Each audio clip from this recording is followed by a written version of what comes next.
बिस्मिल्लाहिर्रहमानिर्रहीम। अस्सलाम वालेकुम स्टूडेंट्स। आज का जो हमारा टॉपिक है वो है जी पोटेंशियल एनर्जी। कल हमने काइनेटिक एनर्जी पढ़ा था, तो आज हम पढ़ेंगे एनर्जी की दूसरी किस्म जिसको हम पोटेंशियल एनर्जी कहते हैं। ठीक है जी। पोटेंशियल एनर्जी क्या होती है? The energy possessed in a body due to its position is called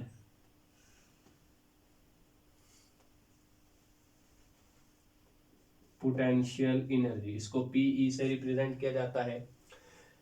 अच्छा जी, किसी जिस्म में उसकी पोजीशन की वजह से पाई जाने वाली एनर्जी को हम किसका नाम देते हैं? पोटेंशियल एनर्जी का नाम देते हैं। मिसाल के तौर पर हम किसी हथौड़े को जमीन से पकड़कर ऊपर उठाते हैं तो हम उसकी पोजीशन तब्दील करते हैं। तो जब हम उसकी पोजीशन तब्दील करते हैं तो उस पोजीशन में तब्दीली की वजह से उस हथौड़े के अंदर, उस हैमर के अंदर एनर्जी जो आती है उसको हम पोटेंशियल एनर्जी का नाम देते हैं। तो हम एक राइज्ड हैमर जो है वो इस पोटेंशियल एनर्जी की मिसाल ले सकते हैं।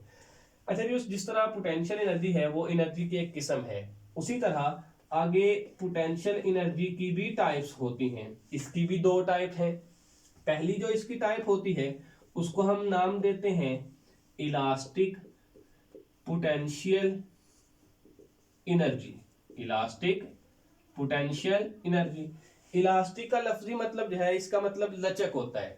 तो इलास्टिक पोटेंशियल एनर्जी क्या होती है? The energy possessed in a body due to elasticity. किसी जिस्म में लचक की वजह से पाई जाने वाली एनर्जी को हम किसका नाम देते हैं? इलास्टिक पोटेंशियल एनर्जी का। तो हम इसकी डेफिनेशन यूं करेंगे, the energy possessed in a body due to elasticity is called, shortcut लिख रहा हूं जी, elastic potential energy. For example, मिसाल के तौर पर अ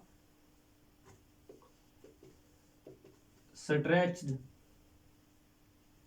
बो, बो कहते हैं तीर कमान को। एक तना हुआ तीर कमान जो होता है उसके अंदर जो एनर्जी होती है उस एनर्जी को हम इलास्टिक पोटेंशियल एनर्जी कहते हैं, क्योंकि उसमें लचक होती है। तो लचक की वजह से किसी जिस्म में जो भी एनर्जी मौजूद होती है उस एनर्जी को हम नाम देते हैं किसका? इलास्टिक पोटेंशियल एनर्जी का। इसकी जो दूसरी किस्म होती है उस किस्म को हम नाम देते हैं ग्रेविटेशनल पोटेंशियल एनर्जी का। Gravitational potential energy.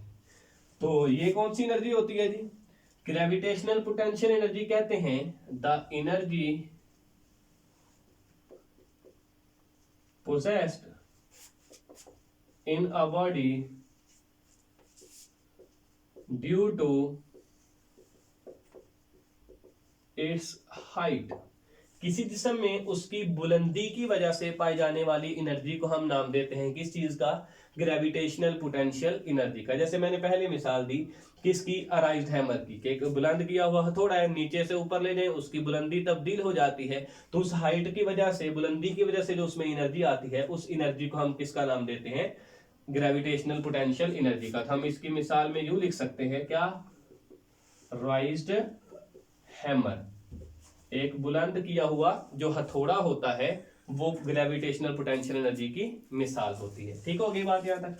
अच्छा जी, उससे अगली बात यह है कि हम अगर फर्ज करें, लेट करें, कंसीडर करें कि हमारे पास एक बॉडी है, उस बॉडी का जो मैस है वो m है और उसकी जो हाइट है, हाइट क्या मतलब कि अगर हम उस बॉडी को ग्राउंड से उठाकर, जमीन से उठाकर h बुलंदी तक, हाइट h तक लेकर जाएं तो उस जिस्म के अंदर कितनी पोटेंशियल एनर्जी होगी? तो पहली बात तो ये हो गई कि जब जिस्म को जमीन से उठाकर हाइट पर लेके जाया जाएगा, ग्राउंड से उठाकर किसी बुलंदी तक लेके जाया जाएगा, तो हम वर्क करेंगे, काम करेंगे।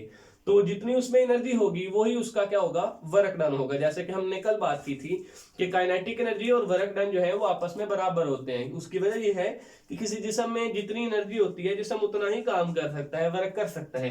तो हम यहाँ पर ये लिख सकते हैं कि हमारे पास जो पोटेंशियल एनर्जी है वो बराबर है फोर्स मल्टीप्लाई बाय हाइट। चूंकि फोर्स जो है वो किसके बराबर होती है, W के, तो हम Pe पोटेंशियल एनर्जी फोर्स की बजाय W लिख देंगे और मल्टीप्लाई बाय H। और हम ये भी जानते हैं जो कि हमने पढ़ा हुआ है तीसरे चैप्टर के अंदर कि W जो है वो बराबर होता है mgh के, तो W की जगह हम उसकी वैल्यू पुट कर देंगे, तो Pe बराबर आ जाएगा किसके, mg और साथ उसके क्या आ जाएगा H। तो ये हमारे पास पोटेंशियल एनर्जी का फार्मूला होगा कि Pe बराबर है mgh। यहां पर जो m है वो किसी बॉडी का क्या होता है, मैस होता है, g जो है वो क्या चीज है, वो ग्रेविटेशनल एक्सेलरेशन होता है, और h जो है वो उस बॉडी की क्या होती है जी, हाइट होती है, बुलंदी होती है। क्लियर हो गया। इन तीन चीजों पे हमारी पोटेंशियल एनर्जी डिपेंड करती है, और यही पोटेंशियल एनर्जी कि अगर जिसम को h बुलंदी तक उठाया जाए तो जितना हम वर्क करेंगे ये पोटेंशियल एनर्जी उस वर्क रन के क्या होती है, बराबर होती है। तो ये हमारा आज का टॉपिक था कि जी पोटेंशियल एनर्जी क्या होती है, फिर उसकी टाइप्स है, इलास्टिक पोटेंशियल एनर्जी, दूसरी उसकी किस्म है जी ग्रेविटेशनल पोटेंशियल एनर्जी, और उसका ये हमारे पास फार्मूला है जो हमने प्रूव किया, वो क्या है जी, Pe बराबर है mgh के।